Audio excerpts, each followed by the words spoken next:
Всем привет! Решила сделать эксперимент и постирала эти две игрушки в стиральной машинке. Смотрите, какая красота.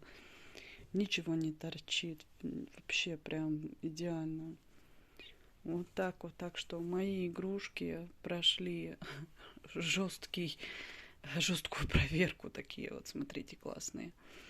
Все просто идеально. Ну, к сожалению, нитки проверку не прошли, и получилась у меня полная что? Борода. Это жесть, конечно. Смотрите, что происходит. Я не знаю, конечно, как я это все буду распутывать. Это, конечно, очень жалко. И зачем я вообще затеяла этот эксперимент?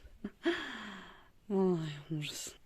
Есть у меня видео, как я это все ложила, как я это все упаковывала, включала. Так что, если хотите посмотреть видео вот этого странного, конечно же, эксперимента, а может оно даже полезное, мне кажется, что оно более полезное, потому что, смотрите, все просто в идеале, и как бы я могу сказать прямо, что мои игрушки прошли проверку, прошли стиральную машинку, так что покупайте нас. Если кто хочет увидеть видео вот этого всего интересного, пишите, я потом вышлю еще видео. А мы не забываем ставить лайк. Всем пока!